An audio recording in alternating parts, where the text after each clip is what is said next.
Welcome to Markets Now. I'm Michelle Rourke, along with Darin Newsom, Senior Market Analyst with Barchart. And we are seeing mostly lower price action this morning, with the exception of the wheat market, although some of the outside markets, we're seeing a little strength in markets like the stock market. Darin, lots of stuff going on today. It's end of month, end of quarter. We have quarterly grain stocks coming out. We had the PCE data out this morning, so a lot for these markets to digest. Yeah, I mean, there's absolutely nothing for us to talk about this morning, Michelle. No. I mean, we're going to have to make things up. Yeah, it's quite a day. I mean, we've seen it building all week, all month, really, in some of these markets. And I'm not a huge fan of government numbers, but the reality is what it is. At the end of the day, when the dust settles, so much of it's going to be determined by how algorithms and traders in general react to not only the PCE we saw earlier this morning, playing out in the financial markets, but the quarterly grain stocks and the small grain summary reports. So let's pick this apart a little bit. First of all, the corn market, we had a higher weekly close last week. I know you are watching the monthly close, and obviously we have been up like over 20 cents in the corn market since we hit the contract lows last week. Do you think there's any way that we don't have a higher monthly close here? And if we have a higher monthly close, what does it signal to you?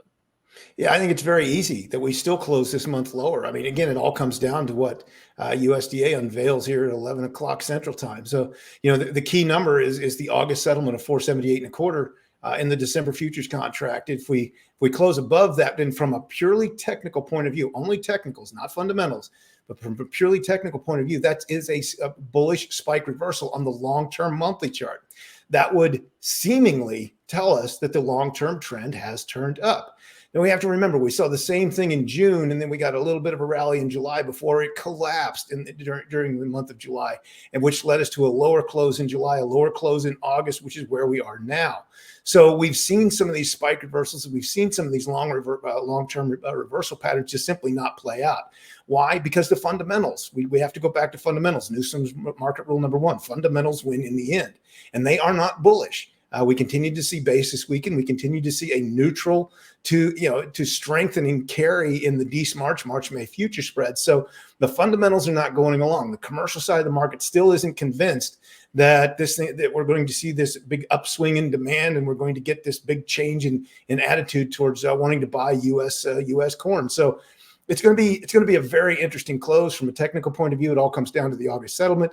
From a fundamental point of view, I'm not looking for anything to change following today's reports. Okay, but you've got some people calling for not only that the harvest low is in, but maybe we're trying to put a long-term low in the corn market. But there's a lot of things that are different than some of those past long-term reversals, right? That's correct. I mean, and that's why it's so hard to use anything as an analogous year. I mean, I've been tracking, the 4-year period between 2010 and 14 on the cash index. And again, if we just want to look at the intrinsic value of the market, the cash index, it's still in a downtrend. That's not going to change today, at least theoretically. At looking at it going into today's session, into Friday's session, it doesn't look like it's going to change by the end of the day. So, I'm expecting fundamentals to still be, again, neutral to bearish, cash market in a downtrend. And that's not going to change. So that still looks more like the 2013-14 than the 2021, when we were actually seeing a good deal of buying coming back into the market at that point. We've come off the lows and we're starting to rally. It's just not that situation here at this point. But again, analogous years are basically a moot point because of chaos theory. One difference changes everything. And every year there's something different. So, we can make the technical argument. We can make the fundamental argument. What's really going to matter is which side does the algorithms come in on later today.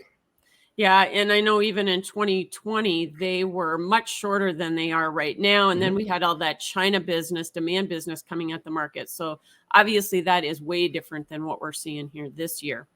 Let's talk about the soybean market, because we managed to close above $13 yesterday. But other than that, the charts do not look that good for soybeans right now, do they?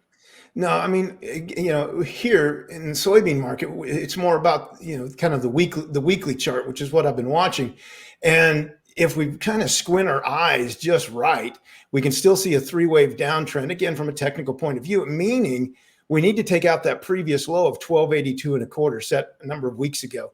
If we do that, then from a technical point of view, November soybeans have completed they've done enough to complete a three-wave downturn. That doesn't necessarily mean that a 1282, that posting a 1282 is the ultimate low. It could still go lower. We still are struggling with demand. We continue to see basis getting chopped up every day. Future spreads seem to be adding carry. At one point this week, they were approaching the threshold of 67, the bearish threshold of 67% calculated full commercial carry. So, I mean, the situation short term isn't getting more bullish in soybeans.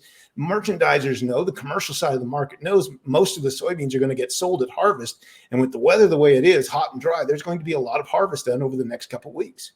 Yeah, like I said, there's a lot of things we have to talk about here. You know, you mentioned harvest pressure being one of those.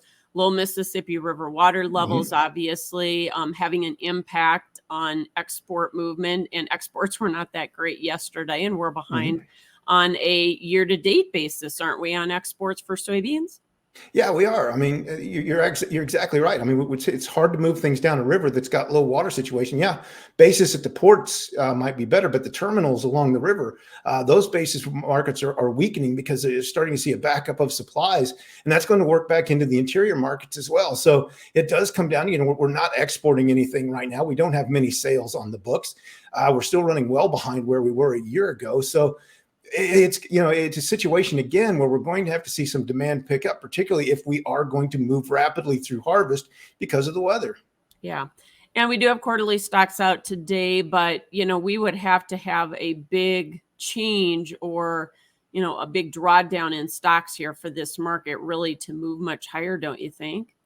I do, and you know, I went back and looked, you know, went back in through the archives and looked, and usually USDA changes its September quarterly stocks number about 42 million bushels from what its September monthly supply and demand guess ending stocks was. In the corn, it's about 111 million bushels. So that kind of gives us our range. That would tell us, you know, to be bullish, this you know, soybean number is going to have to come in close to 200 million bushels. I just don't think that's going to be the case. If we go back and look at where the cash market was at the end of August, it tells us that we were actually seeing an increase in available stocks to use. Same situation in corn. So on both of them, I wouldn't be looking for you know, decrease from what the September guesses were as far as USDA's estimates. But you know, it's impossible to tell where they're going to come in at, and you know, it's all going to depend. Eventually, it's all going to depend on how traders react. Yeah, this is always a really tough report to get a handle on. What about the wheat market? Just a little bit of an uptick here this morning, but is most of that just short covering its end of month and end of quarter? Yeah. You know, funds are so short Chicago wheat, and rightfully so. It's one of the more bearish markets I've seen since the last time wheat was down in this area as far as carry goes. So, I mean, there's no surprise. I mean, the CME raised its official storage rate this month because of the strength of the carry running over 100% in the Chicago spread. So it's not a bullish situation. It's led funds to getting short. And so as we come upon the end of the financial quarter, yeah, you're going to cover some of that. You're going to put some of that money in your pocket. This market's not going to go anywhere. Get a little bit of a rally, sell it off again. So all the interest is going to be in corn and soybeans. The wheat, as far as wheat goes, there's, you know, we do get the small grain summary, but again, that's just, you know, overall production. It's kind of a guess because at the end of August, spring wheat was just getting rolling. Spring wheat harvest was just getting rolling. But, you know, usually over the course of the year, we don't see huge changes in what's guessed at today versus, you know, a year from now when we're looking back.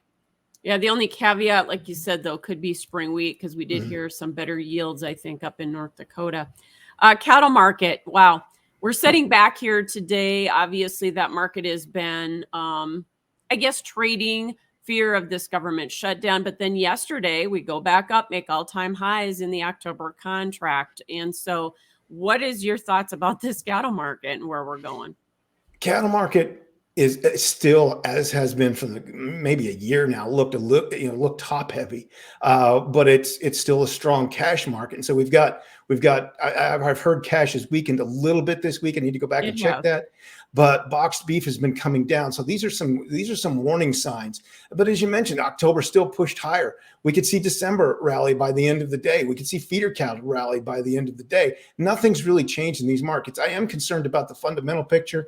I do think it's starting to run out of gas a little bit. Packers are probably going to start pulling back, particularly if boxed beef continues to come down.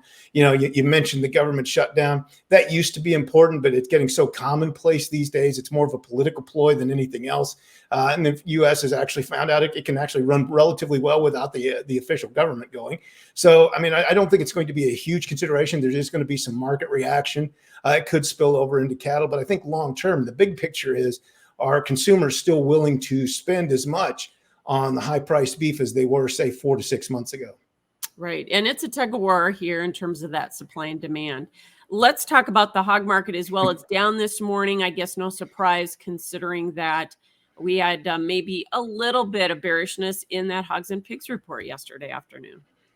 Yeah, it was interesting visiting with you before we went on, some of the nuances in that hogs and pigs, because, the bottom line number really, it did go up a little bit as far as all hogs and pigs, but it wasn't anything dramatic, wasn't anything out of line. Seasonally, this is the month when we do see a bit of an increase. But if you pull the numbers apart a little bit, they were probably a little bigger than what the quote unquote expectations are, and all expectations are is folks talking their positions for the most part. So, I mean, I don't put a lot of stock in it, but I mean, just the hog market itself has just been incredibly wild, from $2 to $3, $4 up to $2, $3, $4 down. I went into today's session posting a chart of the day talking about December lean hogs. Well, and honestly, the conclusion was it could be limit up or limit down at the end of the day, and I haven't changed my mind on that. Remember, this is the descendant of pork bellies, and so everything that's happening right now just seems to fit with its nature. Yeah, they do trade like pork bellies used to, from a lot of the older traders that I've talked to. So to your point there, I just want to kind of end up talking a little bit about, you mentioned PCE that was out this morning. Looked like it was about as expected. And so the stock market took off. But overall, October is usually kind of a lower seasonal month for the stock market. What do you see in ahead here? Any flags or anything that you're watching in the outside markets? Yeah, you mentioned stock markets, and October is usually a pivotal month. We either get a big sell-off or a big rally. That just seems to be its nature. And as if we close the stock indexes lower here in September, which it certainly looks like we should, then that would give us 2 months down against the long-term uptrend. And there's something I always like to call the Benjamin Franklin fish similarity, which is markets like guests tend to stink after 3 months of moving against the trend. And so if we get a lower close in September, again, which what it looks like, it would not be a surprise then to trend lower, to possibly close lower again in October, setting the stage for a late year rally again in the stock indexes. Will it come down to other things like possible government shutdowns, continued rate increases, and these kinds of things? Yeah, those are all going to play a role. But from a simple point of trend, I still haven't seen anything to change my mind that these indexes are in long-term uptrends. All right. Thanks for joining us as always, Darin Newsom with Barchart, and that's Markets Now.